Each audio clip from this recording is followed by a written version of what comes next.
मेरी मम्मी ने मुझे अब भी इस पोजीशन में रखा हुआ, मेरी सांस रुक गई ऑलमोस्ट।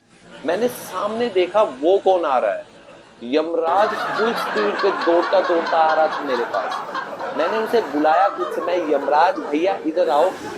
वो मेरे पास आया।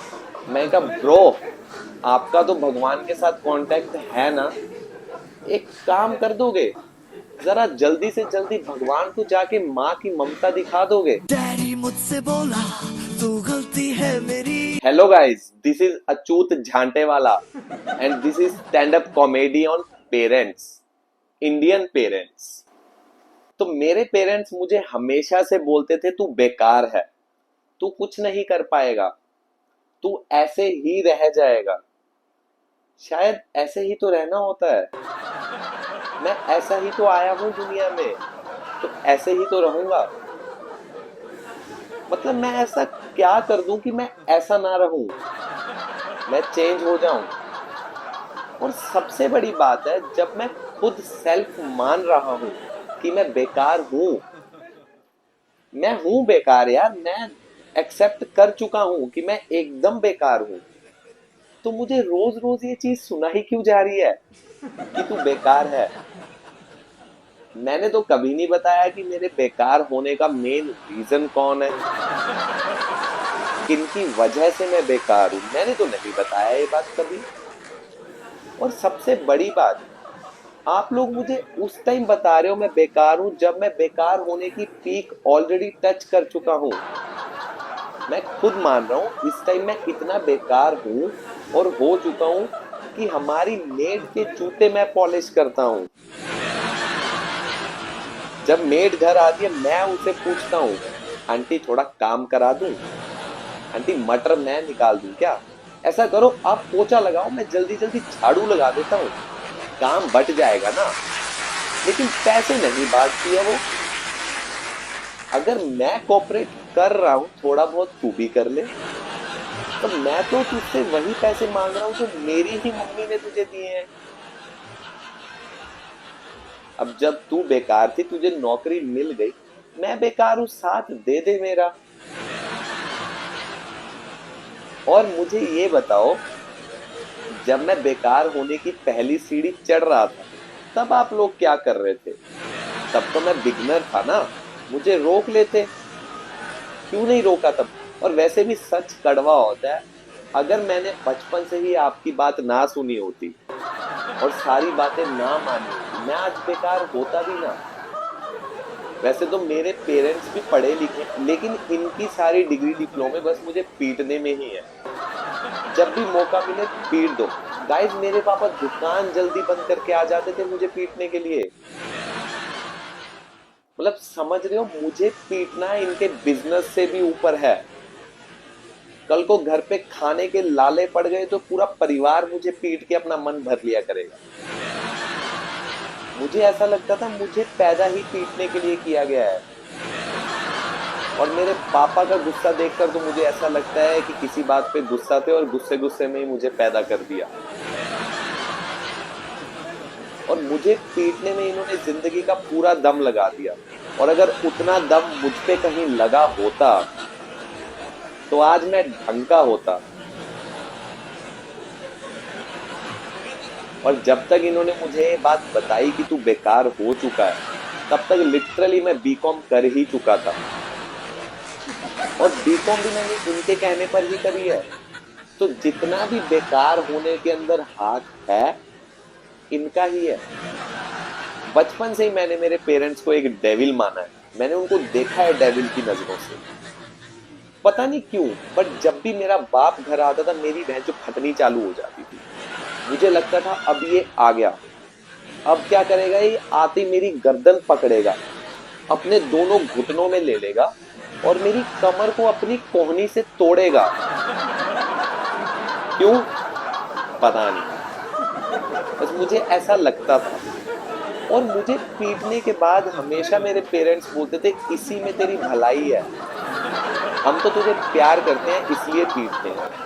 मतलब मेरी भलाई है पीटने में? मैं तो पढ़ाई में क्यों टाइम वेस्ट कर रहा हूँ? मेरा तो भला हो रहा है। मैं तो डेली कुत्तों की तरह पिट रहा हूँ, जानवरों से बुरा हाल है मेरा। और अब तक तो वैसे भी मैं इतना पिट चुका हूँ कि मेरा फ्यूचर तो सिक्योर हो ही गया, क्योंकि मेरी तो भलाई चल रही है ना। तो मेरा फ्यूचर तो सेट है, मेरे को कोई टेंशन नहीं। अब अगर मैं पढ़ाई ना भी करूं तो मेरा कुछ ना कुछ तो है फ्यूचर में। मेरा बचपन बड़ा बेकार रहा है, मैं वो सब कर ही नहीं पाया बचपन में जो बच्चे करते हैं। जैसे एक बार मैंने खाना बीच में छोड़ दिया थोड़ा सा, मैंने बोला मम्मी मैं खाना नहीं खा पाऊंगा, मेरा पेट भर चुका है। तो मेरी मम्मी बोलती नहीं, जूठा खाना नहीं छोड़ते, तू खा ले चुपचाप। मैं मम्मा मेरा पेट भर चुका है, मैं नहीं खा पाऊंगा। मेरा कान पकड़ लिया गया। ये जो कान का ऊपर वाला हिस्सा है ना, इसे आगे से घुमा के नीचे से ले जाके दोबारा ऊपर ले आया गया। किस वजह से कि मैंने थोड़ा सा खाना छोड़ दिया। मैं इसी पोजीशन में बोल रहा हूँ मम्मी मैं नहीं खा पाऊंगा, मेरा पेट बहुत फुल हो गया। तो मेरा कान की पोजीशन सेम ही है, और मेरी मम्मी के हाथ में बेलन था। उसने स्पेशल बेलन रख के पीछे से मेरे 2 चपेड़ मारे कि खाना खा। मैं चूतियाओं की तरह डेली ओवर ईटिंग कर रहा था। मेरी मम्मी मुझे बोलती है खाना खा रहा है, बुलाऊं पापा को दुकान से। अरे पापा को दुकान से, मतलब पापा इतने वेले हैं, काम धंधा नहीं कि दुकान बंद करके स्पेशल आएंगे मेरा दूसरा कान पकड़ने के लिए। चल क्या रहा है ये। मैं आज सोचता हूँ कि तो भगवान का अच्छी बात है कि उन्होंने बॉडी के पार्ट्स अच्छे से अटैच करे हैं। अगर हल्की फुल्की भी गुंजाइश होती तो बिना कानों के तो मैं बहुत ही ज्यादा बेकार लगता। और उसके बाद मुझे बोला जाता था कि हम तो बहुत साइलेंट पेरेंट्स हैं, हम दोनों तो बहुत साइलेंट हैं, अभी तो तुमने हमारे पेरेंट्स नहीं देखे। मेरे पापा बताते थे कि मेरे पापा तो मुझे उल्टा लटका देते थे। उस टाइम मैं सोचता था हे भगवान, तूने मेरे दादा को इतनी जल्दी क्यों बुला लिया। सिर्फ 2-4 साल और एडजस्टमेंट कर लेते, मैं अपने बाप को उल्टा तो लटकता देख लेता। हमारे पड़ोस में एक दोस्त रहता था मेरा, तो एक बार बारिश हो रही थी तो मैंने मेरे दोस्त को बोला चला साइकिल लेकर चलते हैं, थोड़ा घूम के आते हैं। तो हम दोनों घूम रहे थे, तो पानी के बीच में एक पत्थर पड़ा था जो हमें नहीं दिखा। तो मेरा साइकिल उस पत्थर पे टच हो गया, मैं नीचे गिरा, साइकिल का हैंडल मेरी छाती में घुसड़ गया, और जो मेरे साइकिल का टायर था वो मेरे दोस्त के ऊपर गिर गया। उसके भी कपड़े खराब हो गए, मेरे भी कपड़े खराब हो गए। अब मैंने मेरे दोस्त को बोला चल यार घर चलते हैं, मम्मी अच्छे से नहला देगी और कुछ खिला भी देगी। हम दोनों मेरी गली में पहुंचे, मैं नीचे था, मेरी मम्मी ऊपर 3rd फ्लोर पे खड़ी थी। मैंने मेरी मम्मी को देखा, मेरी मम्मी ने मुझे देखा। मैं थोड़ा इमोशनल हो गया क्योंकि मेरी छाती में हैंडल घुसड़ गया था। मेरी मम्मी को देख के मैंने ऐसे छाती पे हाथ रख लिया, और शायद मेरी मम्मी ने मेरे गंदे कपड़े देख लिए। गाइस 3rd फ्लोर, एटलीस्ट 60 सीढ़ियां। मेरी मम्मी 10 से 12 सेकंड में मेरे सामने हाजिर थी। मेरी मम्मी को इतना स्पीड पे आते हुए देख के मैं इमोशनल हो गया। मैंने कहा ये होती है माँ की ममता। देखो बच्चे के थोड़ा सा लगा कैसे बेचारी भाग कर आई, मेरी मम्मी मेरे पास आई। मैं तैयार था उसकी ममता के लिए, मेरी मम्मी के प्यार के लिए। मेरी मम्मी ने मेरा ये हाथ पकड़ा, ऐसे मरोड़ा, मेरी कमर आई, मेरे यहाँ कमर पे अपना घुटना रख लिया, मेरे को नीचे करके अपने दूसरे हाथ से अपनी चप्पल उतार ली, और जो मेरे मारनी स्टार्ट करी उस जगह पे जहां पे मैं टच भी नहीं कर सकता, मेरा हाथ भी नहीं पहुंचता गाइस वहां। मेरे उस जगह पे तब तक मारा मेरी मम्मी ने जब तक मेरी मम्मी की चप्पल नहीं टूट गई। और मेरा जो दोस्त मेरे साथ आया था वो बस पास में खड़ा होके कि मुझे ही देख रहा था कि किस किस वजह से इसके पड़ रही है, मैं वो साथ ही करेक्ट कर लेता हूँ कि वो बच जाए। उसे ये था कि वो बच जाएगा, पर मैं इस पोजीशन में अभी भी बोल ही रहा हूँ कि मम्मी मेरी छाती में हैंडल घुसड़ गया है, मेरी छाती दर्द हो रही है, पर मेरी मम्मी का कुंफू चल रहा है, वो नहीं रुक रही।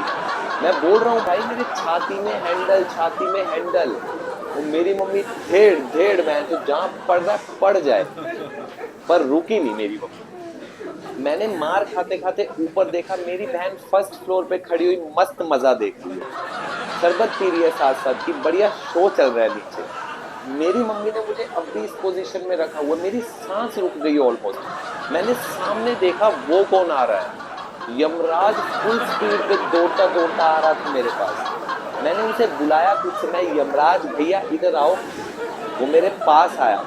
मैं कहा ब्रो, आपका तो भगवान के साथ कांटेक्ट है ना, एक काम कर दोगे, जरा जल्दी से जल्दी भगवान को जाके माँ की ममता दिखा दोगे, उसके बाद मैं रेडी हूँ, मैं चलूंगा आपके साथ, बस उसे एक बार माँ की ममता दिखा दो, बड़ा आभारी रहूंगा मैं आपका।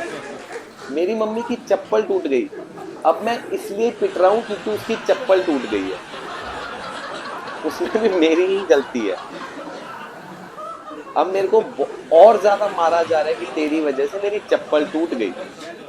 अब जैसे तैसे मेरी मम्मी ने मुझे छोड़ दिया। बस मैं थोड़ा सा रोया था, मेरी आवाज आई थी ऐसे। मेरी मम्मी कह रही अगर थोड़ी सी भी आवाज आई और तू रोया तो मैं तेरी जान ले लूंगी। मैं जो कैसे ट्रैप में फंसा दिया मुझे। मारा, मेरे दर्द हो रहा है इसलिए मैं रोना चाहता हूं, लेकिन अगर मैं रोया तो मुझे और मारा जाएगा। अजीब से ट्रैप में फंसा दिया मुझे। अब मेरी मम्मी कह रही है मुंह से आवाज नहीं आनी चाहिए तेरी, बॉडी में दो ही जगह है जहां से आवाज आ सकती है, मुंह और, लेकिन दर्द में मैं रो सकता हूं, पाद नहीं सकता।